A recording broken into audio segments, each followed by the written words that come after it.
محترم بزرگان دین، نوجوانان اسلام، پردہ نشین اسلامی خواتین، ہر طرح کی تعریف و توصیف، حمد و ستائش، کبریائی اور بڑائی اللہ رب العالمین وحدہ لا شریک لہ، خالق کائنات، مالک ارض و سما کے لیے لائق اور زیبا ہیں۔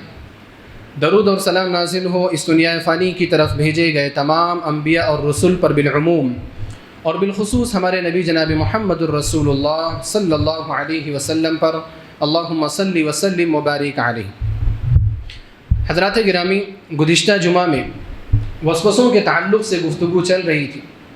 وسوسہ کتنا خطرناک ہے اس کے بارے میں نے کئی مثالیں آپ کے سامنے ذکر کی تھیں، اور بات یہاں پر آ کر کے رکی تھی کہ وسوسوں کا علاج کیا ہے، کیونکہ اللہ رب العالمین نے اس دنیا کے اندر اگر کوئی بیماری نازل کی ہے تو اس کی دوا بھی موجود ہے۔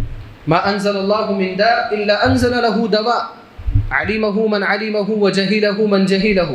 نبی صلی اللہ علیہ وسلم نے فرمایا کہ اگر اللہ رب العالمین نے کوئی بیماری نازل کی ہے تو اللہ نے اس کی دوا بھی نازل کی۔ جس کو معلوم ہے اس کو معلوم ہے، جس کو نہیں معلوم اس کو نہیں معلوم۔ کورونا ہے، آج ویکسین اس کے لیے بنائی جا رہی ہے۔ بہت سارے ڈاکٹروں کا ماننا ہے کہ یہ کچھ کارگر ہوگی، لیکن کلی طور پر یہ کورونا کا علاج نہیں، کوئی بھی نہیں مانتا۔ لیکن کیا کورونا کا علاج ہے ہی نہیں؟ ایسا نہیں ہے، ایک مدت کے بعد وہ چیز آئے گی۔ اور یہاں پر انسان کو اپنی علمی کمتری کا احساس کر لینا چاہیے۔ جو انسان تکبر کرتا ہے نا، گھمنڈ کرتا ہے، یہاں پر آ کر کے اس کو اعتراف کر لینا چاہیے کہ ہم کم علم ہیں، ہم اللہ رب العالمین سے مقابلہ نہیں کر سکتے۔ لیکن انسان اتنا گیا گزرا ہے کہ اتنی واضح آیتوں اور نشانیوں کے باوجود بھی وہ ماننے کو تیار نہیں ہوتا۔ تو اللہ رب العالمین نے جو بھی بیماری نازل کی ہے اس کی دوا موجود ہے۔ وسوسہ ایک بیماری ہے اور بڑی خطرناک بیماری، بلکہ وسوسہ اتنی خطرناک بیماری ہے کہ انسان پاگل ہو جاتا ہے، دیوانہ ہو جاتا ہے۔ ہر چیز میں اس کو اگر وسوسہ ہونے لگے تو پھر ہر شخص اس کو پاگل سمجھے گا۔ بہت سارے لوگوں کو آپ دیکھو، طہارت کے مسئلے میں وسوسہ ہوتا ہے، پاکی ناپاکی کے مسئلے میں وسوسہ ہوتا ہے۔ کچھ لوگوں کا ایسا بھی حال ہے کہ اگر وہ ٹوائلٹ کے اندر گئے، واش روم کے اندر گئے، اور وہاں پر اڑنے والی مکھی اگر ان کے کپڑے پر آ کر کے بیٹھ جاتی ہے تو یہاں سے بھی ان کو وسوسہ ہو جاتا کہ کہیں ایسا تو نہیں ہے کہ ناپاکی پہ وہ مکھی بیٹھی تھی اور اٹھ کر کے وہ میرے کپڑے میں آ کر کے بیٹھ گئی تو میرا کپڑا ناپاک ہو گیا، اب چلے پورا کپڑا صاف کر رہے ہیں، پھر غسل بھی کر رہے ہیں۔ یہ بھی وسوسہ ہے۔ بہت سارے لوگوں کو یا تو وسوسہ ہوتا ہے یا تو جہالت ہوتی ہے کہ وہ سمجھتے ہیں کہ جو بھی نجاست جسم کو یا کپڑے کو لگ جائے اس کے بعد غسل کرنا ضروری ہوتا ہے۔ اگر بچے نے پیشاب کر دیا، بچہ کھاتا پیتا ہے، یعنی دودھ کے علاوہ اس کا کھانا پینا ہے، تو وہ یہ سمجھتے ہیں کہ اگر کپڑے پہ پیشاب کر دیا تو اب ہمیں غسل کرنے کی ضرورت ہے۔ حالانکہ ایسا نہیں ہے۔ نجاست اگر کپڑے کو لگ جائے، جسم کو لگ جائے، تو صرف اس نجاست کو صاف کر لینا کافی ہے، آپ کو غسل کرنے کی ضرورت نہیں ہے۔ غسل کب کرتا ہے انسان؟ جب ناپاک ہوتا ہے، جب احتلام ہو جائے، جب اس کی منی خارج ہو جائے، جب وہ ناپاک ہوتا ہے تب اس کے اوپر غسل فرض ہوتا ہے۔ ایک ہی صورت ہے غسل فرض ہونے کی، مردوں کے لیے، عورتوں کے لیے حیض اور نفاس کے بعد غسل فرض ہوتا ہے۔ اس کے علاوہ غسل آپ کے اوپر فرض نہیں ہے۔ یہاں پر یہ ساری چیزیں بتانے کے باوجود بھی کچھ لوگوں کو وسوسہ ہوتا ہے، چلو احتیاط ہے، نہا لیں گے تو کون سی برائی، نہیں آپ مت نہائیے اگر آپ وسوسے کے مریض ہیں تو۔ ایسی صورت کے بعد آپ مت نہائیے۔ ایسی صورت کے بعد اگر آپ نہا لیں گے، مکھی بیٹھ گئی، آپ نے پورا کپڑا صاف کر دیا، پورا کپڑا آپ نے الگ کر دیا، تو ایسی صورت کے بعد اگر آپ نہانے لگیں گے نا تو پھر شیطان کو اور زیادہ موقع مل جائے گا، وہ اور زیادہ آپ کو وسوسے کا مریض بنائے گا۔ یہاں تک کہ اتنا، جیسے بہت سارے لوگ ہاسپٹل گئے، اب ہاسپٹل سے آنے کے بعد پورا کپڑا چینج کریں، وہ یہ سمجھتے ہیں کہ وہاں ناپاکی ہمارے جسم کو لگ گئی۔ پبلک ٹرانسپورٹ یوز کر رہے ہیں، بسوں میں سفر کر رہے ہیں، ٹرین میں سفر کر رہے ہیں، یہاں پر بھی وسوسہ ہوتا ہے، کرسی میں بیٹھنے کے لیے تیار نہیں۔ ہو سکتا ہے کسی بچے نے یہاں پر پیشاب کر دیا ہو سکتا ہے کوئی ناپاک انسان یہاں پر آ کر کے بیٹھ گیا۔ تو یہ میں مثالیں آپ کے سامنے اس لیے ذکر کر رہا ہوں نا کہ جو اس کا مریض ہو جاتا ہے ایک بار نا، تو وہ پاگلوں کی طرح زندگی بسر کرنے لگتا ہے۔ لوگ ہنستے بھی ہیں، کچھ لوگوں کو وسوسہ ہوتا ہے کچھ چیز گم ہو جانے کا، کچھ چیز کھو جانے کا۔ اب وہ مثال کے طور پر اگر پاکٹ میں پیسہ رکھیں گے اپنے جیب میں اور تھوڑی دور چلیں گے نا تو پلٹ کے پھر دیکھیں گے کہ کہیں پیسہ گر تو نہیں گیا، بار بار دیکھیں گے۔ کچھ لوگوں کو حفاظتی وسوسے ہوتے ہیں، گھر سے نکلے تالا بار بار چیک کر رہے ہیں کہ میں نے صحیح سے تالا لگایا ہے یا نہیں لگایا۔ یہ ساری مثالیں ہیں، وہی میں کہہ رہا ہوں نا کہ اگر آپ اپنے آپ کو اس کا مریض بنائیں گے، شیطان کو موقع دیں گے تو وہ آپ کی زندگی مشکل کر دے گا، یہاں تک کہ انسان تنہائی میں زندگی بسر کرنا پسند کرنے لگے گا، لوگوں سے ملنا جلنا ختم کر دے گا، لوگوں سے ملاقاتیں ختم کر دے گا۔ ایک شخص نے آ کر کے ابو الوفا ابن عقیل کو کہا، ابن الجوزی رحمہ اللہ نے اپنی کتاب میں ذکر کیا ہے، ابن عقیل سے کہا کہ میں غسل کرنے کے لیے جاتا ہوں جب، تو میں 2 گھنٹے 3 گھنٹے غسل کرتا رہتا ہوں، کئی مرتبہ نہا لیتا ہوں، کئی مرتبہ پورے جسم پر پانی بہا لیا، پھر بھی مجھے شک ہوتا رہتا ہے کہ پتہ نہیں میرا جسم پاک ہوا یا پاک نہیں ہوا، تو میرا علاج کیا ہے، اس کا علاج کیا ہے؟ تو ابن عقیل نے کہا تیرے اوپر سے نماز ہی ساقط ہے، تجھے نماز پڑھنے کی ہی ضرورت نہیں۔ اس نے کہا ایسا کیوں؟ میں تو عاقل بالغ شخص ہوں، مجھے کیوں نماز پڑھنے کی ضرورت نہیں؟ تو ابن عقیل رحمہ اللہ نے کہا کہ نماز وہ شخص پڑھتا ہے جو عاقل ہو، تم عاقل ہی نہیں ہو، تم تو مجنون ہو چکے، تم تو پاگل ہو چکے، تمہیں دیوانگی آ چکی ہے۔ اور اللہ کے رسول صلی اللہ علیہ وسلم نے فرمایا رفع القلم عن ثلاثہ، کہ 3 لوگوں سے قلم کو اٹھا لیا گیا، وعن المجنون حتی یفیق، مجنون سے جو دیوانہ ہو جائے یہاں تک کہ وہ ہوش میں آ جائے۔ تو اس کو پاگل تصور کیا۔ ابن عقیل رحمہ اللہ نے کہا کہ وہ پاگل ہے، مطلب یہ نہیں ہے کہ اس کو پاگل سمجھ لیا جائے، مطلب یہ ہے کہ اگر آپ اتنا موقع دیں گے تو واقعی آپ کیا ہو جائیں گے؟ پاگل ہو جائیں گے۔ لہذا وسوسہ بڑی خطرناک بیماری ہے، وسوسے کی دنیا بڑی تاریک ہے، انسان اگر وہاں پہنچ گیا، وہاں داخل ہو گیا، پھر اس کو راستہ نہیں ملتا جلدی نکلنے کے۔ لیکن اس کا یہ بھی مطلب نہیں ہے کہ اس کا علاج موجود نہیں، اس کا علاج موجود ہے، ہر بیماری کا علاج موجود ہے، تو ہمیں علاج کی طرف زیادہ توجہ کرنے کی ضرورت ہے۔ ایک علاج جو میں نے ذکر کیا تھا پچھلے خطبہ میں، وہ یہ تھا کہ دیکھیں آپ کے اوپر یا آپ کے پاس شیطان جو آتا ہے نا، خاص طور پر وسوسہ کے مریضوں کے پاس، وہ خوف کے راستے سے آتا ہے، ڈر کے راستے سے آتا ہے، آپ کے دل کے اندر ڈر پیدا کرتا ہے، کہیں آپ کا یہ عمل مردود نہ ہو جائے، کہیں آپ کی یہ نماز مردود نہ ہو جائے، کہیں ایسا نہ ہو جائے، کہیں ویسا نہ ہو جائے، کہیں میں جہنم میں نہ چلا جاؤں، کہیں یہ نہ ہو جائے، کہیں وہ نہ ہو جائے۔ یہ خوف اور ڈر کے راستے سے شیطان آ کر کے آپ کو گمراہ کرنے کی کوشش کرتا ہے۔ تو اس کا علاج کیا ہے؟ خوف تو ہونا چاہیے، خوف جو ہے وہ اللہ سبحانہ و تعالیٰ کی ایک عبادت ہے۔ اگر انسان اللہ سے نہیں ڈرے گا تو اس کا مطلب کہ اس کا عقیدہ ہی نہیں ہے۔ آج کل بہت سارے لوگ جو لبرل قسم کے ہیں اور کم علم لوگ ہیں، وہ یہ کہتے ہوئے نظر آتے ہیں کہ دیکھو اللہ کی ذات ایسی ہے نا، بڑی محبت کرنے والی ذات ہے، اللہ سے محبت کرو، اللہ سے ڈرنے کی ضرورت نہیں ہے، بلکہ محبت کا پیغام دو، ہمیشہ نرمی والی باتیں کرتے رہتے ہیں۔ کبھی بھی کوئی ایسی حدیث نہیں سنائیں گے کہ تم یہ کرو گے تو جہنم میں چلے جاؤ، یہ کرو گے تو اللہ ناراض ہوگا، یہ کرو گے تو اللہ رب العالمین تم کو اس دنیا کے اندر چھوڑ دے گا، کبھی اس طرح کی حدیثیں نہیں سنائیں۔ کیوں؟ ان کا کہنے کا مطلب یہ رہتا ہے کہ اللہ تعالیٰ سے ڈر پیدا کرنے کی ضرورت نہیں، ان لوگوں کو عقیدے کا ایک اہم جز ہی پتہ نہیں۔ خوف جو ہے عقیدے کا ایک اہم جز ہے۔ اگر کوئی شخص اللہ رب العالمین کے علاوہ کسی اور سے ڈرتا ہے یا اللہ سے نہیں ڈرتا ہے تو وہ شخص موحد نہیں ہے، بلکہ مسلمان بھی نہیں۔ فَلَا تَخَافُوهُمْ وَخَافُونِ إِن كُنتُم مُؤْمِنِينَ، اللہ نے فرمایا اگر تم اہل ایمان ہو، مجھ سے ڈرو، میری ذات ہے ڈرنے والی۔ تو ڈر تو عبادت ہے، ڈر ہمارے عقیدے میں داخل ہے، لیکن اس ڈر کا اگر غلبہ اپنے نفس کے اوپر آپ کریں گے تو پھر شیطان کو موقع ملے گا۔ ہمارے یہاں کیا ہے؟ عقیدے میں صرف ڈر نہیں ہے، ڈر کے ساتھ امید بھی، امید بھی ہونی چاہیے، ڈر بھی ہونی چاہیے۔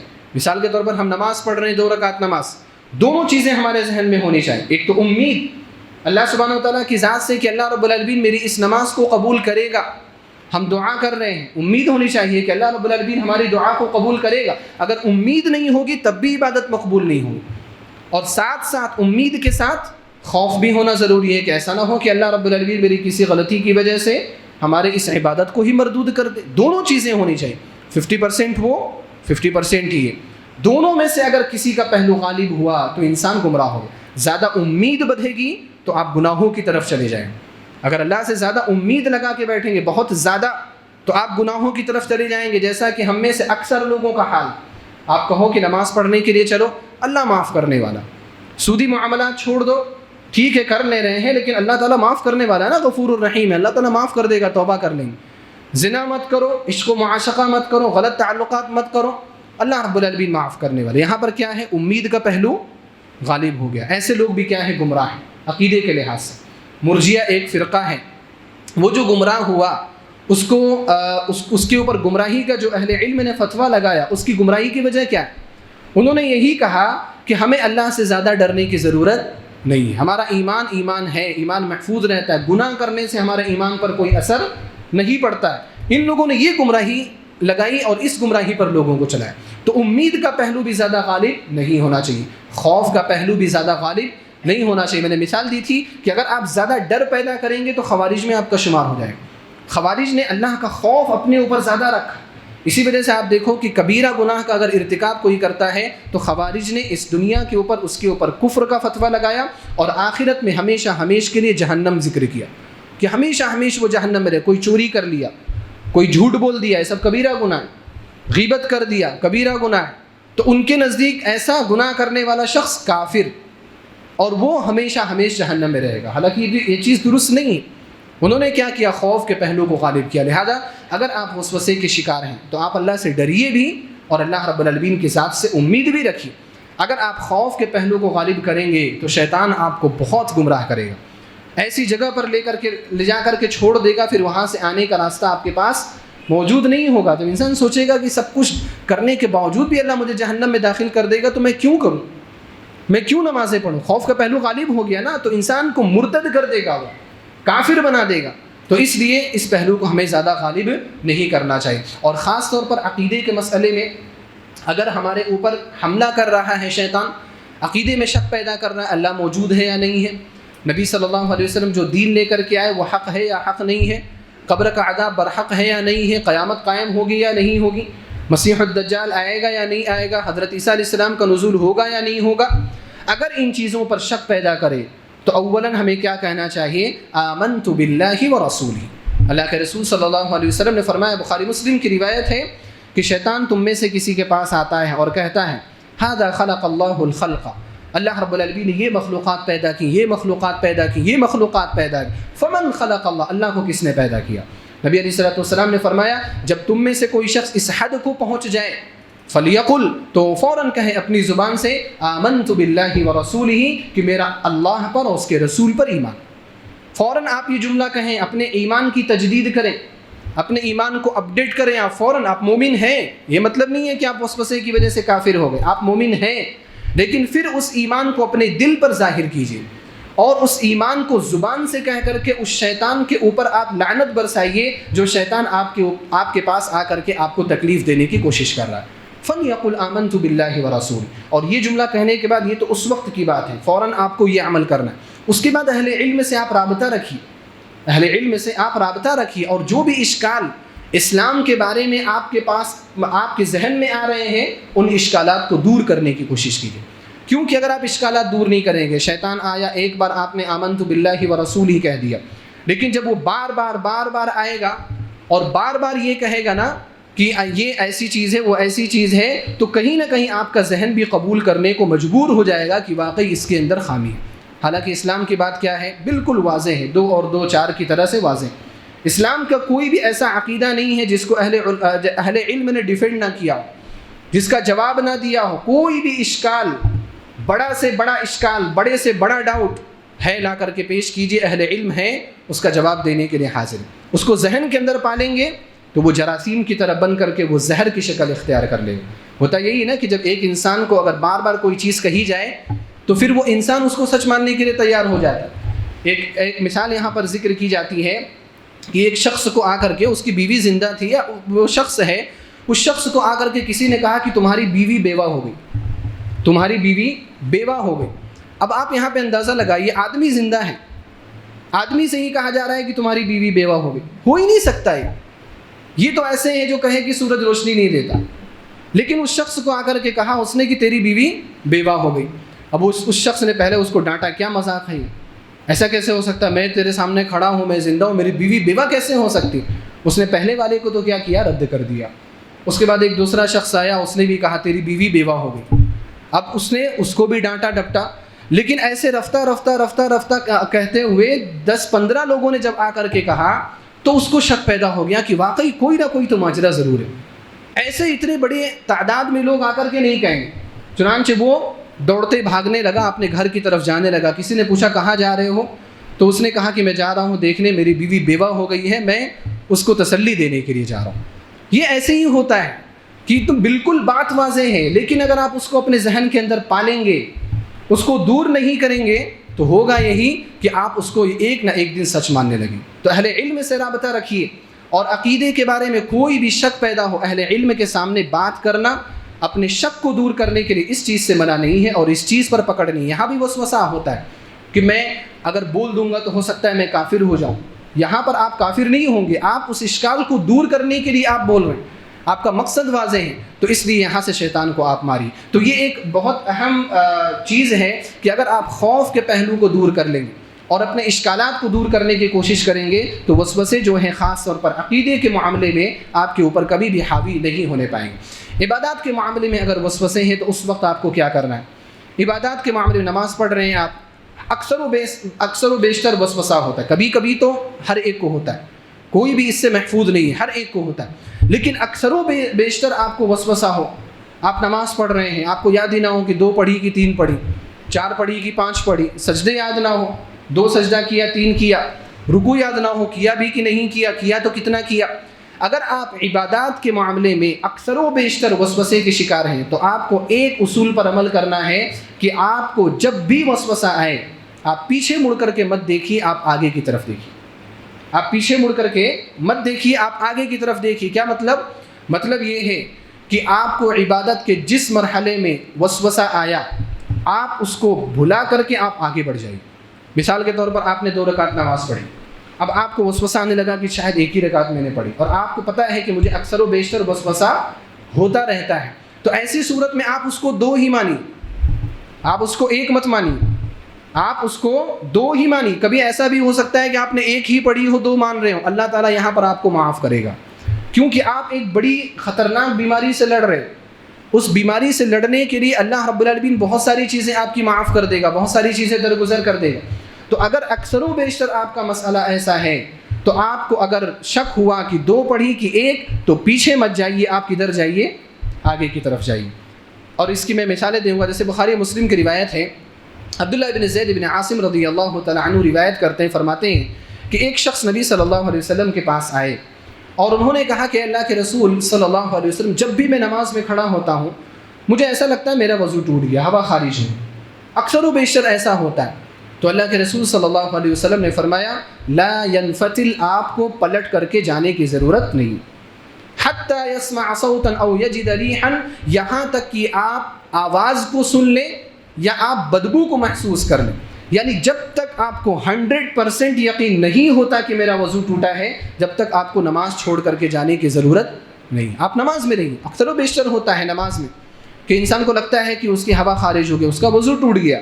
اس کی ایک وجہ بھی بتائی نبی صلی اللہ علیہ وسلم نے کہ شیطان جو ہے اتنا شریر، اتنا بدماش کہ وہ آپ کے پیچھے والے حصے پہ آ کر کے پھونک مارتا ہے، آپ کو لگتا ہے کہ ہوا ہے، وہ گیس خارج ہو گئی، حالانکہ وہ گیس خارج نہیں ہوتی، ایک وسوسہ رہتا ہے۔ کبھی کبھار پیٹ کے اندر بھی آوازیں ہوتی ہیں، دھماکے ہوتے رہتے ہیں پیٹ کے اندر بھی، تو انسان کو لگتا ہے کہ ہوا خارج ہو گئی، یہاں بھی اس کا وضو نہیں ٹوٹتا۔ ایسی صورت میں جب تک اس کو 100% یقین نہ ہو جائے، اگر وسوسے کا مریض ہے تو میں نہیں کہہ رہا ہوں کہ ہر ایک کو ایسا کرنا چاہیے، آپ وسوسے کا مریض نہیں ہیں، آپ کو لگ رہا ہے کہ میرا وضو ٹوٹ گیا تو آپ کو نکل جانا چاہیے، لیکن اگر آپ کو اکثر و بیشتر ایسا ہوتا ہے تو علاج کے لیے آپ کو کیا کرنا ہے؟ نماز چھوڑ کر کے آپ کو نکلنے کی ضرورت نہیں ہے۔ موطا امام مالک میں امام مالک رحمہ اللہ نے قاسم بن محمد بن ابی بکر الصدیق رضی اللہ تعالی عنہ ورحمہ اللہ تعالی، قاسم بن محمد جو ہیں مدینہ کے 7 عظیم فقہاء میں سے ایک فقیہ، ان سے امام مالک رحمہ اللہ نے علم حاصل کیا۔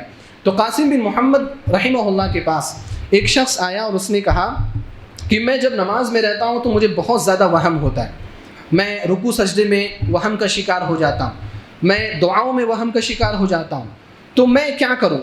تو انہوں نے کہا، قاسم بن محمد رحمہ اللہ نے کہا امضی فی صلاتک، تم اپنی نماز میں آگے کی طرف بڑھو، فإنہ لن یذھب عنک، کیونکہ یہ وسوسے جو ہے نا یہ ختم نہیں ہوں گے یہاں تک کہ حتی تنصرف، یہاں تک کہ تم نماز سے فارغ ہو جاؤ۔ نماز سے فارغ ہو جاؤ تب وسوسہ نہیں ہوتا، وسوسہ یہ نہیں ہوتا کہ میں نے کھانا کھایا نہیں کھایا، یہاں شیطان وسوسہ دلانے نہیں آتا ہے، کھا لیا پھر سے کھلانے کی طرف آپ کو لے کر کے جائے گا، ایک بار کھائے 2 بار کھلائے گا آپ کو۔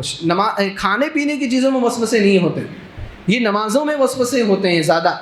تو انہوں نے کہا کہ دیکھو جب تک تم سلام نہیں پھیرو گے نا یہ شیطان تمہیں وسوسہ دیتا رہے گا، اس لیے امضی فی صلاتک، اپنی نماز میں آگے کی طرف بڑھو۔ اور تمہاری حالت بھی یہ بھی ہوگی کہ کبھی کبھار تم یہ کہو گے وانت تقول ما اتممت صلاتی، نماز ختم ہو جائے گی تمہارے اندر یہ احساس ہوگا کہ یار میری نماز ہی نہیں ہوئی، میں نے اپنی نماز ہی مکمل نہیں کی، یہ بھی حالت ہو جائے گی، پھر بھی تم کیا کرو، امضی فی صلاتک، اپنی نماز میں آگے کی طرف بڑھتے جاؤ۔ تو عبادات میں اگر وسوسہ ہے، جیسے وضو میں وسوسہ ہو رہا ہے، کسی کو پہنچ گیا ہے، ہاتھ دھو رہا ہے، ہاتھ دھوتے وقت پہنچ گیا، اب اس کو خیال آ رہا ہے کہ میں نے ناک میں پانی ہی نہیں ڈالا، ایسا بھی وسوسہ ہوتا ہے۔ اب وہ گھنٹوں گھنٹوں کیا کر رہا ہے، وضو ہی کرتے ہوئے بیٹھا ہے، یہاں جب پوری جماعت ختم ہو گئی، تو ایسی صورت میں بھی آپ کو، اگر آپ ہاتھ تک پہنچ گئے، وسوسہ آ رہا ہے کہ میں نے کلی نہیں کی، میں نے ناک میں پانی داخل نہیں کیا، تو آپ کو پیچھے جانے کی ضرورت نہیں ہے، آپ آگے کی طرف چلے جاؤ۔ یہ وسوسے کا بہترین علاج۔ جو لوگ بھی مرض کے شکار ہیں، اس چیز پر عمل کر کے دیکھیں۔ بہت سارے لوگوں سے ہماری ملاقات ہے، ہم نے ان کو ایسا طریقہ بتایا، یہ علاج بتایا، الحمدللہ وہ بہت مطمئن، بہت اطمینان کے ساتھ آج ان کی عبادتیں ہو رہی۔ تو اس لیے آپ آگے کی طرف بڑھیے عبادات میں۔ قرآن کریم آپ پڑھ رہے ہیں، وسوسہ ہوتا ہے کہ میرے پیچھے والا صفحہ پڑھا کہ نہیں پڑھا، میں آگے کی طرف بڑھ گیا۔ جو حافظ نہیں ہوتے ہیں، تو ان لوگوں کے اگر یہ وسوسہ ہو تو وہ جہاں سے پڑھ رہے ہیں وہیں سے آگے کی طرف بڑھتے ہوئے چلے جائیں۔ تو یہی ایک قاعدہ ہے عبادات کے بارے میں، اپنے اوپر آپ زیادہ اس کو حاوی مت ہونے دیجیے۔ اسی طرح سے وسوسے کو دور کرنے کا ایک بہترین اور بڑا علاج کیا ہے؟ دعا ہے۔ اللہ سبحانہ و تعالیٰ سے آپ دعا مانگیے۔ اللہ رب العالمین نے ہم سب کو دعا کی شکل میں اتنی بڑی نعمت عطا کی ہے نا کہ اس کا کوئی مقابل نہیں۔ کون سی ایسی چیز ہے جو تقدیر کو بدل دیتی؟ اللہ کے رسول صلی اللہ علیہ وسلم نے کیا فرمایا؟ لا يرد القدر الا بالدعاء، کہ دعا سے تقدیریں بھی بدل جاتی ہیں، اتنی بڑی چیز۔ لیکن دعا کرنا جتنا آسان ہے نا اتنا مشکل بھی ہے۔ دعا بہت مشکل عبادت ہے، دعا آسان عبادت نہیں ہے۔ لوگ یہ سمجھتے ہیں کہ دعا بہت آسان ہے، حالانکہ ایسا نہیں ہے۔ نماز پڑھنا آسان ہے، آپ کہو گے کہ نماز کے لیے آنا پڑتا ہے گھر سے، اتنی محنت مشقت کرنی پڑتی، وقت نکالنا پڑتا ہے، وہ بھی کیا ہے؟ آسان نہیں۔ روزہ بھی آسان ہے، دعا جو ہے وہ مشکل ہے، روزہ بھی آسان ہے اس کے بالمقابل۔ کہیں گے آپ بھوک لگی رہتی ہے، کیسے آپ کہہ رہے ہیں کہ آسان؟ واقعی آسان ہے وہ۔ کیسے آسان ہے یا کیسے مشکل ہے دعا؟ ہم اور آپ کتنی مرتبہ دعا کرتے ہیں؟ آپ دیکھ لو، ہم اور آپ اللہ رب العالمین سے مانگنے کے لیے کتنی بار ہاتھ اٹھاتے ہیں؟ دعا کرنے کے لیے بہت کم لوگ ہاتھ اٹھاتے ہیں۔ اور اگر آپ ان لوگوں میں سے ہیں جو ہمیشہ اللہ رب العالمین سے مانگتے ہیں، اللہ سے دعا کرتے ہیں نا، تو پھر اللہ رب العالمین کی توفیق آپ کو شامل حال ہے۔ آپ الحمدللہ کہیں، ورنہ بہت سارے لوگ ایسے ہیں، حاجی نمازی بھی ہیں، 5 وقتہ نمازوں کے پابند بھی ہیں، پھر بھی وہ دعا نہیں مانگتے، سال بھر گزر جاتا ہے۔ رمضان میں لیلۃ القدر میں دعا مانگی، جیسے رمضان میں ایک بار قرآن پڑھتے ہیں نا، ویسے دعا کا بھی حال بہت سارے لوگوں کے ساتھ ایسا ہی ہے کہ رمضان میں ایک بار دعا مانگی، اس کے بعد کبھی بھی دعا مانگنے کی توفیق نہیں ہوتی۔ اور ایسے ہی لوگ ہوتے ہیں نا جو امام کے پیچھے قنوت نازلہ پڑھنے میں بڑا ذوق اور شوق محسوس کرتے ہیں، اور امام کو بولتے ہیں کہ آپ ایسے پڑھو، آپ ایسے پڑھو، رو کر کے پڑھو، آپ یہ کرو وہ کرو۔ یہ لوگ اپنے طور پر کبھی بھی دعا نہیں مانگتے، کبھی بھی خلوت میں بیٹھ کر کے، تنہائی میں بیٹھ کر کے ایسے لوگ کبھی بھی دعا نہیں مانگیں۔ کیوں؟ کیونکہ شیطان ان کے اوپر حاوی۔ تو دعا بہت مشکل عبادت ہے، دعا آسان نہیں ہے۔ ہم سب کو دعا مانگنے کی عادت ڈالنی چاہیے، اور خلوت میں زیادہ، تنہائی میں زیادہ، جب آپ کو کوئی دیکھ نہ رہا ہو اس وقت آپ دعا مانگیں۔ اس دعا کا جو مزہ ہوگا نا، پھر آپ اپنے آپ سے پوچھ لینا کتنا، اس میں جتنا لطف آئے گا، جتنے ایمان کی حلاوت محسوس ہوگی نا، اس کا کوئی بھی مقابل نہیں۔ تو آپ دعا مانگیے، دعا سے اللہ رب العالمین بہت ساری چیزیں تبدیل کرتا ہے۔ وسوسے کا علاج بھی دعا ہے۔ محمد بن مختار الشنقیطی رحمہ اللہ جو اس دنیا سے جا چکے، انہوں نے اپنا ایک واقعہ ذکر کیا، خاص ان کو کسی نے آ کر کے بتایا کہ ایک شخص ایسا تھا جو بہت زیادہ وسوسے کا شکار تھا۔ وہ اس کو وسوسہ ایسا لاحق تھا کہ فجر سے پہلے 1 گھنٹے 2 گھنٹے پہلے وہ واش روم میں جاتا تھا نہانے کے لیے، کہ نہا کر کے میں جاؤں گا فجر کی نماز ادا کرنے کے لیے۔ اتنا زیادہ وسوسے کا شکار کہ وہ فجر سے 2 گھنٹے پہلے جا رہا ہے باتھ روم میں، اور نکل کب رہا ہے؟ جب سورج نکل جاتا ہے۔ سورج نکلنے کے بعد وہ باتھ روم سے نکل رہا ہے، ایسے بھی خطرناک مریض ہوتا ہے۔ تو وہ محمد بن مختار الشنقیطی رحمہ اللہ کے پاس آیا اور اس نے اپنا معاملہ ذکر کیا کہ میں اتنا زیادہ وسوسے کا شکار ہوں، میرے لیے علاج کیا ہے؟ تو انہوں نے کہا کہ آپ اللہ رب العالمین سے دعا کرو۔ وہ شخص اس شخص نے بتایا شیخ کو بعد میں آ کر کے واقعہ کہ میں اس کے بعد میں عمرہ کرنے گیا، عمرے میں نے طواف کیا، طواف کرنے کے بعد مقام ابراہیم کے پیچھے جب میں نے نماز پڑھی تو اس وقت میں نے دعا کی، میں نے کہا کہ یہ سب سے بہترین موقع ہے اللہ رب العالمین سے مانگنے کا۔ چنانچہ اس نے ہاتھ اٹھا کر کے اللہ رب العالمین سے رو کر کے گڑگڑا کر کے کیا دعا مانگی کہ اے اللہ تو مجھے اس بیماری سے نجات دے۔ کچھ اور نہیں مانگا اس نے اس دعا، صرف اس وسوسے کی بیماری سے اس نے نجات کی دعا کی۔ وہ شخص یہ کہتا ہے کہ جیسے میں نے دعا کی اور جیسے جیسے میں دعا کرتے جا رہا تھا مجھے ایسا لگ رہا تھا کہ میرے جسم سے کوئی چیز ایسی ہے جو نیچے کی طرف اتر رہی ہے، کوئی چیز ہے جو مجھے نیچے کی طرف اتر رہی ہے۔ اس نے کہا کہ جب میں نے اپنی دعا ختم کی وآخر دعوانا الحمدللہ رب العالمین کہہ کر کے، تو مجھے اپنے نیچے کے حصے میں محسوس ہوا کہ میرا نیچے کا حصہ گیلا ہے پسینے کی وجہ سے۔ وہ شیطان تھا اصل میں جو اس کے اوپر سوار تھا، اور وہ شیطان نکلا، اور کہتے ہیں کہ وہ بالکل آخری وقت تھا جو وسوسہ مجھے آیا۔ اس کے بعد سے کبھی بھی میری پوری زندگی میں مجھے کبھی بھی وسوسہ نہیں آیا۔ یہ دعا کی طاقت ہوتی ہے، اگر آپ اللہ سے صدق دل سے سچے دل کے ساتھ کچھ مانگیں گے نا تو اللہ رب العالمین ضرور آپ کی دعا کو قبول کرے گا۔ اسی طرح سے وسوسے کو دور کرنے کا ایک بہترین علاج قرآن کریم کی تلاوت بھی ہے۔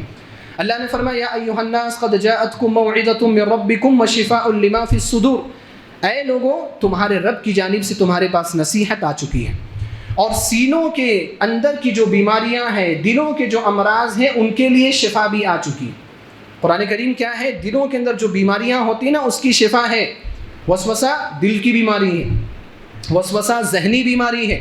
اس بیماری سے اگر ہم شفا یابی چاہتے ہیں تو اللہ رب العالمین کے کلام کی کثرت سے ہمیں تلاوت کرنا ضروری ہے۔ اسی طرح سے کچھ اذکار ہیں، میں مختصر طور پر اپنی بات ختم کرنا چاہتا ہوں۔ کچھ اذکار ہیں، ان اذکار کو بھی آپ اپنی زندگی میں شامل کیجئے۔ سب سے بڑا ذکر قل اعوذ برب الناس ملک الناس الہ الناس من شر الوسواس الخناس الذي يوسوس في صدور الناس من الجنة والناس۔ اس سورت کی تفسیر میں نے پچھلے خطبے میں کی کہ اللہ رب العالمین سے ہم پناہ طلب کرتے ہیں وسوسہ پیدا کرنے والے جناتوں سے بھی اور وسوسہ پیدا کرنے والے شیطانوں سے، اور 3 صفات کا استعمال کر کے، 3 صفات کو وسیلہ بنا کر کے اللہ سے یہ دعا کی گئی۔ قل اعوذ برب الناس، کہ اے اللہ تو ہی ہمارا رب ہے، تو تمام لوگوں کا رب ہے۔ ملک الناس، تو تمام لوگوں کا بادشاہ ہے۔ الہ الناس، تو تمام لوگوں کا معبود ہے۔ من شر الوسواس الخناس، اے اللہ وسوسہ پیدا کرنے والوں کی برائی سے ہم کو محفوظ فرما لیں۔ یہ دعا آپ یا یہ صورت آپ بار بار پڑھتے رہیں۔ اسی طرح سے جو میں نے ابھی خطبہ مسنونہ کے بعد جو آیت میں نے تلاوت کی سورہ مؤمنون کی، اللہ نے فرمایا وَقُلْ رَبِّ أَعُوذُ بِكَ مِنْ هَمَزَاتِ الشَّيَاطِينِ وَأَعُوذُ بِكَ رَبِّ أَنْ يَحْضُرُونِ۔ یہ دعا ہے وہ جو اللہ تعالیٰ نے نبی صلی اللہ علیہ وسلم کو سکھائی ہے۔ کیا مقام ہے اس دعا کا؟ اللہ تعالیٰ نے نبی صلی اللہ علیہ وسلم کو یہ دعا سکھائی۔ کیا دعا سکھائی؟ کہ اے نبی صلی اللہ علیہ وسلم آپ یہ پڑھتے رہا کیجیے، کیا؟ ربی، اے میرے رب، اعوذ بک من ہمزات الشیاطین، شیطان کے وسوسوں سے میں تیری پناہ میں آنا چاہتا ہوں۔ واعوذ بک رب ان یحضرون، شیطان میرے پاس آئیں، شیطان میرے اوپر حاوی ہو، ان تمام چیزوں کی برائی سے میں تیری پناہ چاہتا ہوں۔ تو یہ دعا اگر انسان اپنی زندگی میں نافذ کر لے تو انشاءاللہ شیطان اس کے قریب بھی نہیں آئے گا۔ اسی طرح سے جب آپ سوئیں، آپ آیت الکرسی پڑھ کر کے سوئیں۔ حضرت ابو ہریرہ رضی اللہ تعالیٰ عنہ کی روایت جو بخاری میں ہے، بڑی مشہور روایت ہے کہ ان کو اللہ کے رسول صلی اللہ علیہ وسلم نے صدقۃ الفطر جمع کرنے پر مامور کیا تھا۔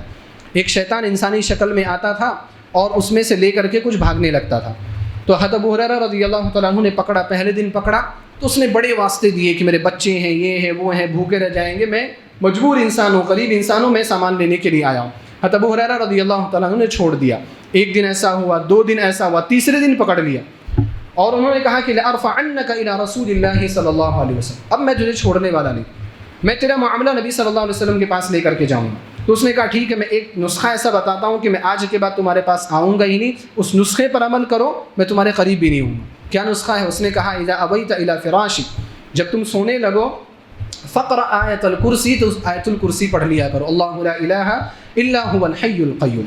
جب تم یہ پڑھ لو گے، لن یزال علیک من اللہ حافظ، اللہ رب العالمین کی جانب سے ایک نگہبان تمہارے اوپر مقرر کر دیا جائے گا، ایک سیکورٹی گارڈ جسے ہم رکھتے ہیں نا اپنے جسم کی حفاظت کے لیے، آپ کے روح کی حفاظت کے لیے اللہ کی جانب سے ایک گارڈ آ جائے گا۔ ولا یقربک شیطان حتی تصبح، اور صبح ہو جائے گی تمہارے پاس شیطان پھٹکنے بھی نہیں پائے گا، شیطان تمہارے قریب بھی نہیں آنے پائے گا۔ حضرت ابو ہریرہ رضی اللہ تعالیٰ عنہ بیان فرماتے ہیں کہ میں نے اگلی صبح نبی صلی اللہ علیہ وسلم کے پاس یہ معاملہ ذکر کیا تو آپ علیہ الصلوۃ والسلام نے فرمایا ذاک شیطان، وہ شیطان تھا، صدقک وہو کذوب، مکار ہے، جھوٹا ہے، لیکن آج تم سے سچ بات بول کر کے گیا ہے۔ اللہ کے رسول صلی اللہ علیہ وسلم نے اس طرح سے اس ذکر کو، اس آیت کو سونے سے پہلے پڑھنے کو مسنون قرار دیا، لہذا آپ یہ آیت الکرسی پڑھنا نہ بھولیں۔ اسی طرح سے اگر ہم شیطان کے شر سے محفوظ رہنا چاہتے ہیں تو ہم سونے سے پہلے یا رات میں سورہ بقرہ کی آخری 2 آیتیں پڑھیں، آمن الرسول بما انزل الیہ من ربہ والمؤمنون الی آخرہ۔ اس آیت کا فائدہ کیا ہے، اس آیت کی فضیلت کیا ہے؟